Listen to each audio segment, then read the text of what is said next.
I got so much motherfucking design on right now. Break it down, bring it back, make it clap. I got 3 old thoughts, new block, where that thing. Bitches on my line, and you know. Assalamualaikum warahmatullahi wabarakatuh. Perkenalkan, nama saya Rival Tunisa dengan NIM 220291. Saya dari kelas RA8 Manajemen. Di sini saya akan membahas materi tentang komputer. Selanjutnya mari kita simak video ini. Definisi komputer. Definisi komputer adalah sekelompok alat elektronik yang terdiri atas perintah input, alat yang mengolah input, dan peralatan output yang memberikan informasi serta bekerja secara otomatis. Penemu komputer pertama. Sebelum melangkah ke sejarah perkembangan komputer juga harus tahu siapa penemu komputer pertama kali. Penemu komputer pertama kali ialah Charles Babbage, seorang ilmuwan matematika yang berasal dari Inggris. Pada mulanya, ia menemui beberapa masalah dalam perhitungan menggunakan tabel matematika. Hal ini membuatnya berinovasi untuk menciptakan alat yang bisa minimalisir kesalahan dalam proses hitung. Pada akhirnya, ia berhasil menciptakan mesin penghitung yang dinamai Difference Engine pertama. Mesin inilah yang pada masanya dulu menjadi cikal bakal terciptanya komputer. Nah, komputer ini terdiri dari 5 generasi. 5 generasi komputer. Perkembangan komputer dibagi menjadi 5 generasi yang dimulai sejak tahun 1941. Generasi pertama yaitu dari 1941 sampai 1959. Pada Perang Dunia Kedua, komputer mulai dikembangkan oleh negara-negara yang terkait untuk kebutuhan perang. Jerman adalah negara pelopor yang berpengaruh dalam perkembangan komputer tersebut. Melalui salah satu insinyurnya yang bernama Konrad Zuse, pada tahun 1941, Jerman berhasil menciptakan sebuah komputer bernama Z3 yang berfungsi untuk merancang pesawat terbang dan peluru kendali. Tidak ingin kalah dengan rivalnya, sekutu Inggris pada tahun 1943 juga berhasil membuat komputer yang dibuat khusus untuk bisa memecahkan kode rahasia yang digunakan Jerman. Komputer ini diberi nama Colossus. Nah, ada generasi kedua yang dimulai dari tahun 1959 sampai 1965. Komputer pada tahun 1960-an dikembangkan dengan transistor yang memiliki daya listrik dan ukuran lebih kecil. Bahasa mesin pada komputer juga menggunakan bahasa assembly. Komputer transistor ini mulai dipakai pada lembaga-lembaga pemerintahan dan universitas untuk tujuan ilmiah. Kemampuan dari komputer ini juga dinilai lebih cepat dan dapat melakukan pembagian informasi secara real time. Komputer pada generasi kedua ini cukup laris di pasaran walaupun harganya tergolong mahal. Selanjutnya, komputer pada generasi kedua dipakai di dunia industri dan kesehatan karena handal dalam hal mencetak data, menghitung gaji, dan mendesain produk. Nah, ada generasi ketiga dimulai dari tahun 1965 sampai 1971. Komputer generasi kedua yang menggunakan transistor memang telah membuat ukurannya menjadi kecil dan memiliki daya yang lebih hemat. Sayangnya, komputer ini menghasilkan panas yang besar saat dipakai yang beresiko merusak bagian komputer yang lain. Hingga akhirnya pada tahun 1958, ada ilmuwan dari Amerika Serikat yang bernama Jack Kilby yang berhasil menemukan solusi dari masalah transistor tersebut. Selanjutnya ada generasi keempat dari tahun 1971 sampai 1980. Pada generasi keempat, banyak perusahaan yang berhasil bermanuver dengan menggunakan chip tunggal yang menampung ribuan komponen komputer dengan menggunakan teknologi LSI, Large Scale Integration. Selanjutnya, chip ini bertransformasi menjadi VLSI atau Very LSI, yaitu chip yang berisi ratusan ribu IC, yang pada akhirnya tercipta komputer mikro. Dan yang terakhir ada generasi kelima sekarang dan masa yang akan datang. Komputer pada generasi kelima sudah mulai menggunakan standar PC. Perusahaan yang dianggap ahlinya dalam mengembangkan komputer ini adalah Intel dan Microsoft. Bahkan Microsoft resmi menjadi standar internasional untuk software dan hardware. Generasi kelima ini juga sering disebut generasi Pentium karena penggunaannya sebagai salah satu mikroprosesor yang dianggap paling canggih. Komputer pada generasi ini juga mempunyai jutaan warna dengan resolusi yang sangat tajam.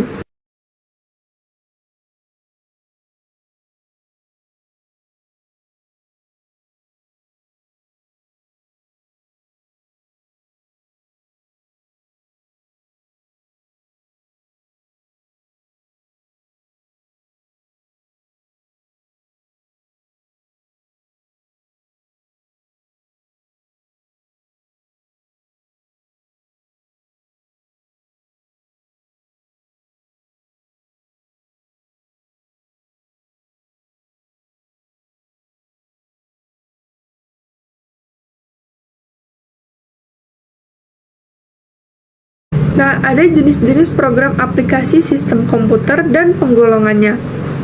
Program aplikasi adalah program komputer yang ditulis dalam suatu bahasa pemrograman dan dipergunakan untuk menyelesaikan masalah tertentu dan melakukan pekerjaan sesuai kebutuhan user yang menggunakan.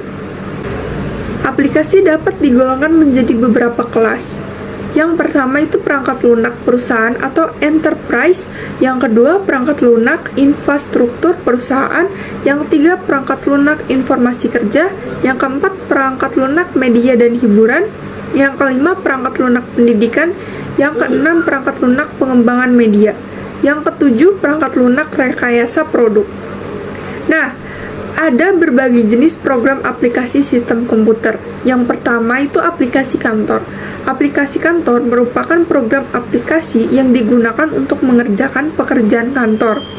Tapi sebenarnya tidak cuma untuk kantor saja, melainkan bisa untuk pekerjaan kampus, sekolahan, dan lain-lain. Selanjutnya ada macam-macam aplikasi kantor. Yang pertama itu Microsoft Office. Ada Microsoft Word, Microsoft Excel, Microsoft PowerPoint, Microsoft Access, Microsoft Front Page, Microsoft Outlook Express, dan yang kedua ada Star Office, yaitu ada StarWord, Star Calc, Star Impress, Star Draw, Star Image, Star Math, Star Chart, Star Schedule, Star Base, Star Mail, Star Discussion. Selanjutnya ada Open Office. Open Office Writer, Open Office Calc, Open Office Impress, Open Office Base, Open Office Draw, dan yang terakhir Open Office Math. Nah, selanjutnya ada aplikasi multimedia. Aplikasi multimedia merupakan aplikasi yang dapat untuk mendengarkan musik, gambar bergerak, dan video. Contohnya, yang pertama itu ada Winamp, yang kedua Media Player Classic, yang ketiga GOM Player, dan yang terakhir ada Jet Audio. Aplikasi video editing merupakan aplikasi untuk mendesain atau mengolah video hasil dari shoot pengambilan gambar yang ada, sehingga dapat menghasilkan perpaduan video yang akhirnya disebut video klip. Macam-macamnya itu ada Alit Studio Video Editing, Pinnacle Studio Video Editing, Adobe Premiere, dan Vegas. Nah, yang ketiga itu ada aplikasi desain grafis. Merupakan aplikasi untuk mendesain atau mengolah gambar yang ada, sehingga dapat menghasilkan perpaduan gambar yang diinginkan. Nah, ada macam-macamnya nih. Yang pertama itu ada Corel, yang kedua Adobe Photoshop, yang ketiga ada Paint, yang keempat Macromedia Flash, yang kelima Swiss, yang keenam 3D Max, yang ketujuh Dreamweaver. Nah, selanjutnya ada aplikasi permainan. Adalah aplikasi untuk bermain atau dapat dikatakan sebagai aplikasi hiburan. Macam-macamnya itu ada game strategi, game petualangan, game simulasi, dan game online. Selanjutnya ada aplikasi web. Program browser merupakan aplikasi yang ada untuk berselancar di dunia maya. Maka dari itu, keberadaan program browser sangat membantu di dalam membuka situs atau alamat domain tertentu. Nah, ada macam-macam program browser, yaitu Mozilla Firefox, Internet Explorer, Google Chrome, Opera, Netscape Navigator, dan Safari. Selanjutnya ada aplikasi jaringan komputer, merupakan aplikasi untuk membangun sebuah jaringan komputer serta mengatur struktur jaringan komputer yang ada. Nah, ada macam-macam aplikasinya. Yang pertama, Packet Tracer, Netcat, Nettool, Netop My Class. Nah, itu macam-macam jaringan komputer yang ada. Nah, selanjutnya saya akan membahas tentang sistem komputer. Sistem komputer adalah kumpulan perangkat-perangkat komputer yang saling berhubungan dan berinteraksi satu sama lain untuk melakukan proses pengolahan data, sehingga dapat menghasilkan informasi yang diharapkan oleh penggunanya. Ada 3 komponen sistem komputer, yaitu perangkat lunak atau bisa disebut software, yang disebut juga dengan peranti lunak adalah sebuah program komputer yang menjembatani pengguna komputer dan perangkat keras yang sedang digunakannya. Fungsi software yang paling umum adalah untuk mendeteksi hardware pada komputer sehingga komputer yang digunakan dapat bekerja dengan baik sesuai pekerjaan yang dilakukan. Software juga berguna sebagai media untuk menghubungkan beberapa software lainnya dengan perangkat keras komputer. Perangkat lunak juga disebut sebagai sistem komputer yang tidak memiliki wujud fisik yang diinstal dalam sebuah komputer atau laptop agar bisa dioperasikan. Contohnya ada Microsoft Word, Microsoft Excel, Microsoft PowerPoint, dan masih banyak lagi. Yang kedua itu ada perangkat keras atau bisa disebut hardware, adalah semua bagian fisik komputer dan dibedakan dengan data yang berada di dalamnya atau yang beroperasi di dalamnya, dan dibedakan dengan perangkat lunak atau software yang menyediakan instruktur untuk perangkat keras dalam menyelesaikan tugasnya. Macam-macam hardware, yaitu yang pertama mainboard atau motherboard, yang kedua prosesor atau CPU, yang ketiga hard disk, yang keempat RAM, random access memory, yang kelima optical drive atau CD atau DVD, yang keenam floppy disk, yang ketujuh VGA card atau kartu grafis, yang terakhir ada sound card. Selanjutnya saya akan menjelaskan manfaat komputer. Manfaat komputer dalam kehidupan sehari-hari sangat banyak dan sangat membantu mempermudah, mempercepat pekerjaan manusia. Di antaranya yang pertama ada di bidang pendidikan. Dengan adanya komputer mempermudah bagi pegawai administrasi sekolah untuk membuat kurikulum pengajaran, jadwal pelajaran sekolah, membuat daftar nama siswa, membuat daftar mini siswa, membuat absen siswa, membuat perhitungan gaji pegawai, dan membuat perencanaan pengajaran bagi guru-guru sekolah. Yang kedua di bidang kesehatan, mempermudah dokter dan pegawai dalam memonitor kesehatan pasien, monitor detak jantung pasien lewat monitor komputer, aliran darah, memeriksa organ dalam pasien. Yang ketiga di bidang transportasi, dengan komputer semua jadwal dan jalur penerbangan yang transit di bandara bisa diprogram dan dijadwalkan dengan komputer. Untuk penerbangan pesawat dilengkapi dengan peralatan komputer. Yang keempat ada bidang jasa pengiriman barang. Kantor pos bisa mengirimkan dokumen pengiriman barang lebih cepat dan akurat dengan adanya komputer dan internet. Orang tidak lagi menunggu berhari-hari menerima surat. Cukup lewat email saja lebih cepat dalam sekejap, jadi dunia menjadi semakin sempit dalam arti bis diakses sedemikian secepatnya. Yang kelima ada bidang jasa konstruksi. Dengan komputer, para insinyur dan arsitek mendesain gambar konstruksi dengan permodelan dan perhitungan yang akurat, cepat dan tepat. Gambar konstruksi didesain menggunakan program CAD. Sedangkan untuk perhitungan analisis dan penganalisa, kekuatan menggunakan program SAP 2000 yang dioperasikan dengan bantuan komputer. Yang keenam ada bidang jasa percetakan. Percetakan koran, majalah, buku-buku, semua dikerjakan dengan mesin yang dioperasikan oleh komputer sehingga dalam waktu singkat bisa mencetak buku atau majalah, koran dalam jumlah ratusan bahkan jutaan eksemplar. Bisa menghemat waktu dan biaya. Yang ketujuh ada bidang industri perfilman. Semua efek-efek di dunia akting, animasi, dan penyutingan adegan film semua direkam dengan perangkat elektronik yang dihubungkan dengan komputer.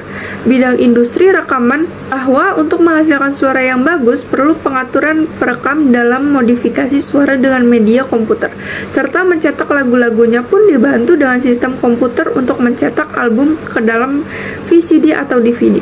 Yang kesembilan ada bidang pertahanan dan keamanan.